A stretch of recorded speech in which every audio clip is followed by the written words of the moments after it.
Pegasus मामले में क्या कहा सुप्रीम कोर्ट ने, क्या है वे 7 बिंदु। सुप्रीम कोर्ट ने जिनकी जांच करने का आदेश दिया है। सुप्रीम कोर्ट ने इजरायली स्पाईवेयर पेगासस के जरिए कुछ भारतीय नागरिकों को कथित जासूसी के मामले की जांच के लिए बुधवार को विशेषज्ञों की 3 सदस्यीय समिति का गठन किया है और कहा है कि प्रत्येक भारतीय नागरिक को निजता के उल्लंघन से सुरक्षा प्रदान करना जरूरी है। कोर्ट ने कहा है कि सरकार द्वारा राष्ट्रीय सुरक्षा की दुहाई देने मात्र से न्यायालय मूक दर्शक बना नहीं रह सकता है। मुख्य न्यायाधीश एन.वी. रमन्ना, जस्टिस सूर्यकांत और जस्टिस हिमा कोहली की पीठ ने कहा है कि प्रथम दृष्टया मौजूदा साक्ष्य गौर करने योग्य प्रतीत होते हैं। पीठ ने केंद्र का स्वयं विशेषज्ञ समिति गठित करने का अनुरोध ये कहते हुए अस्वीकार कर दिया कि ऐसा करना पूर्वग्रह के खिलाफ स्थापित न्यायिक सिद्धांत का उल्लंघन होगा। शीघ्र अदालत ने अपने पूर्व न्यायाधीश आर.वी. रविंद्रन से 3 सदस्यीय समिति के कामकाज की निगरानी करने का आग्रह किया और समिति से जल्द ही रिपोर्ट दाखिल करने के लिए कहा।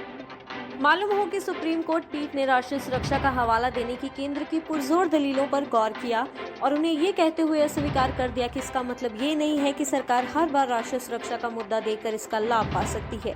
पीठ ने कहा, राष्ट्रीय सुरक्षा वह हुआ नहीं है जिसका जिक्र होने मात्र कोर्ट खुद को मामले से दूर कर ले। हालांकि इस न्यायालय को राष्ट्रीय सुरक्षा के क्षेत्र में हस्तक्षेप करते समय सतर्क रहना चाहिए, लेकिन न्यायिक समीक्षा के लिए इसे निषेध नहीं किया जा सकता है। प्रधान न्यायाधीश ने फैसला सुनाते हुए कहा कि केंद्र को अदालत के समक्ष पेश अपने दृष्टिकोण को न्यायोचित ठहराना चाहिए। पीठ ने कहा, सभ्य लोकतांत्रिक समाज के समय उचित निजता की अपेक्षा करते हैं। निजता सिर्फ पत्रकारों या सामाजिक कार्यकर्ताओं की चिंता का विषय नहीं है। शीर्ष अदालत ने कहा कि कानून के शासन से शासित एक लोकतांत्रिक देश है। सुप्रीम कोर्ट के पूर्व न्यायाधीश जस्टिस रविंद्र साइबर सुरक्षा, डिजिटल फॉरेंसिक नेटवर्क और हार्डवेयर समिति के कामकाज की निगरानी करेंगे। समिति के 3 सदस्य नवीन कुमार चौधरी, प्रभारन पी और अश्विन अनिल कुमस्ते होंगे।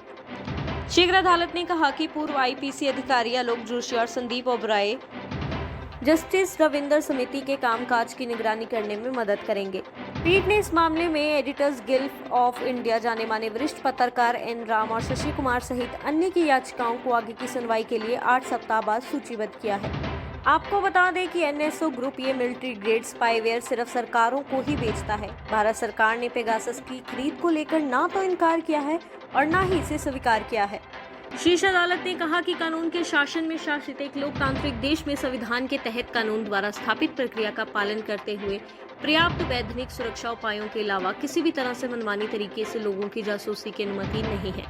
पीठ ने बीते 13 सितंबर को इस मामले में सुनवाई पूरे करते हुए कहा कि वे सिर्फ ये जानना चाहते हैं कि क्या केंद्र ने नागरिकों की कथित जासूसी के लिए अवैध तरीके से पेगासस सॉफ्टवेयर का उपयोग किया या नहीं। मालूम हो कि अंतर्राष्ट्रीय मीडिया कंसोर्टियम, जिसमें दुबायर भी शामिल है, ने पेगासस प्रोजेक्ट के तहत ये खुलासा किया था कि इजराइल की एनएसओ ग्रुप कंपनी के पेगासस स्पाईवेयर के जरिए नेता, पत्रकार, कार्यकर्ता, सुप्रीम कोर्ट के अधिकारियों के फोन कथित तौर पर हैक कर उनकी निगरानी की गई या फिर वे संभावित निशाने पर थे। इस कड़ी में 18 जुलाई से द वायर सहित विश्व के 17 मीडिया संगठनों ने 50,000 से ज्यादा लीक हुए मोबाइल नंबरों के डाटाबेस की जानकारियां प्रकाशित करनी शुरू कर दी थी, जिनकी पेगासस स्पाईवेयर के जरिए निगरानी की जा रही थी या वे संभावित सर्वेलेंस के दायरे में थे।